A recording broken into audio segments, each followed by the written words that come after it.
Hey everyone, Nathaniel here. I'm doing a really big impromptu video. I'm in Council Bluffs, Iowa, which is the major city on the Missouri River side of Iowa, in Pottawatomie County. And a really interesting fact is a very well known gentleman used to live here in Council Bluffs by the name of Greenfield Dodge. And he was a general during the U.S. Civil War, and he was actually one of Grant's right hand men. And I'm at his house right now. When I travel around the country, one of the things I do a lot of is I will go search out like important people from the area and go visit their homes and that type of stuff. But the thing I like to do the most is like I do at Teddy Roosevelt's house quite a bit when I'm in New York and Oyster Bay. Is you just kind of go up to his porch, you pick out a book, and you do something that Teddy Roosevelt would have done on a regular basis. And that's go out on his porch and read. Now this stuff has been dedicated to Dodge, and the house is closed, but then the porch is open. But I've read books on George Washington's front porch, Abraham Lincoln's front porch, Teddy Roosevelt's front porch. I've actually read quite a bit of stuff in Trump's tower, so that counts, I guess. Um, General Dodge was never a president of the United States. There was a significant amount of benefit he did, and I'm going to do a video about him in depth later. But this video is mostly about the idea you guys get to share. You can share in some of the memories and some of the connection with some of these famous people by the things that they created and left behind. The house that he left here is one of those places, along with Lincoln's and Washington's and all those other places. You can get a connection. You can feel some of the things, the things that they felt. You can see some of the things that they saw. Now the skyline has obviously changed, but you can kind of see some of the things that these people might have seen, the feel, the smell. You get to share a part of that with them, and that's something you wouldn't get to do by just reading it out of a book or watching it on TV. I mean, I can actually, put my hand on the knob and, kind of feel that's where he would have, opened the door all the time. So there's some, significance in that tactile connection to historical figures. And I really want to encourage people to do more of that, because especially if you have young children and you want them to understand history, you're not going to read it out of a book and have any enjoyment out of it. You have to physically go there so they can see the difference in how people lived. You can see the differences by how people live by visiting these types of places. And all too often people forget some of the most amazing things in our history that are in our backyards. I'm pretty sure that a lot of people here in Council Bluffs probably know this exists, but probably have never visited it. And that's a shame, because it's part of who they are. It's part of what made the city somewhat more important because of the railroads. Do you know that Dodge and Abraham Lincoln were friends? And Abraham Lincoln came and campaigned here in Council Bluffs for president in 1859. That connection, Lincoln might have even been here. I haven't done all the research on this house yet, but, you're getting a connection with some of the greatest minds and greatest figures in our history, and they're all around us. And people take it for granted way too often. And I'm hoping that these videos I've been making will help kind of change that, and that people will get more involved and more interested in their surroundings, because this is really cool. Out at Teddy Roosevelt's house in Oyster Bay, that porch is really big. The whole ground, all the ground is still mostly there, and you can kind of go walk down through that down to the river, and you get to experience all the things that he and his children would have gotten to experience, and that's amazing. And that's something, a connection that I don't know how else you could duplicate with anyone. Like you can the smell of the Potomac from Washington's house, the ambiance of Springfield from Abraham Lincoln's front porch.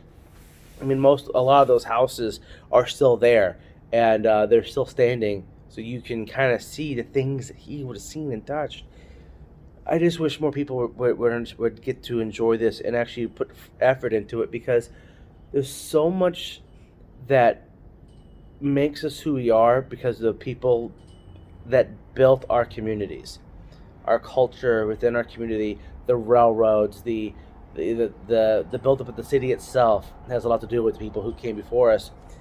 And by sharing with them, with these people from our past, it gives us a better perspective of what they were striving for their future, and so that we can improve upon it, make it better. Maybe they didn't have as high hopes as we do for our future, and for those of us who do not see the future as being very bright, you can kind of get the feeling that these people were living in a much more primitive time, and they saw brightness in their future.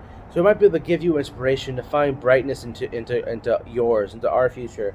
And again, that's the reason why I'm doing a lot of these videos, because I want people to just kind of feel it. You have to be able to feel the connection, and I think I think many of you will understand what I'm talking about. If not, I truly feel sorry for you that you can't feel that connection with the people and the ambience of the things that they did here. But I'm going to flip this camera around real quick. I'm going to kind of walk on the porch a little bit so you guys can kind of see it briefly. And I'll do a full video about this place later. So here is the kind of the view. Now, I highly doubt much of this was actually here. This was probably built kind of the same idea that Terrace Hill was built within Des Moines, to have a view, an unobstructed view of the single story and two-story buildings down below. This is at the far eastern end of Council Bluffs, by the way. So, I mean, you can kind of see Nebraska out there, but not very well. Front doors, porch. So I'm not going to be going through the windows or anything like that, but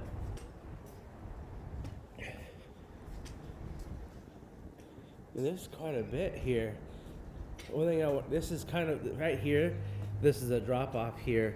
See how the road kind of drops off? There's an air conditioning unit. This would have been where the horse and buggy would have dropped him off, so he wouldn't have actually been on the ground. That's kind of why these are done this way. Something that I always have to point out, like, why is there no steps? Why? It doesn't make any sense. Well, because they didn't need steps. They were on a buggy. But you can kind of see some of the molding and the brickwork. They've updated this house quite a bit, I'm sure. The Historical Society part of it has only owned the property since 1964.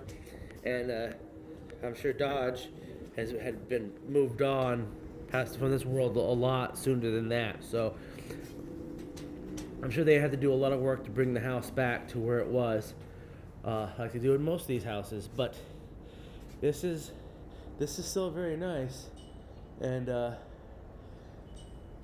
this is very cool. I'm glad I got to come over here today.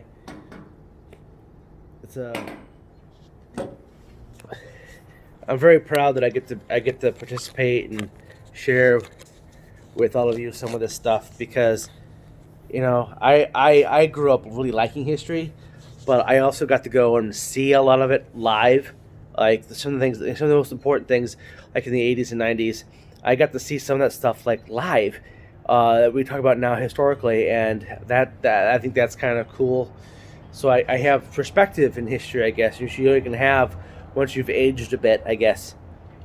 So, but I've never been here before, and I was here in Council Bluffs for a thing for the governor, and I'm all done with that stuff today. So now I'm just kind of enjoying my time in Council Bluffs, the Omaha region. Anyway, I'll be doing a video about Council Bluffs, Potawatomi County, and the Greenfield Dodge here later. The Greenfield Dodge one will probably be quite extensive, because there's a lot that happened with him, and there's like places in Kansas named after him. It's really interesting. I'm gonna leave you with this. Dodge City, Kansas is named after Greenfield Dodge, right? Okay. Well, a famous lawman, the Wild Wild West, his name was Wyatt Earp, and he was the law of those there parts in Dodge City, Kansas, who grew up in Pella, Iowa. The Iowa connection to the Wild Wild West is quite expansive. I might do a video series just on Iowa's connection to the Wild Wild West and the people who made the Wild West kind of what it is. there's so many people who came out of Iowa that were part of that. So maybe I'll do a whole video series on that. That's a good idea. Anyway, guys, hope you're all doing well. Enjoy your weekend. Stay healthy, stay wealthy, stay wise, and as always, stay classy, Iowa.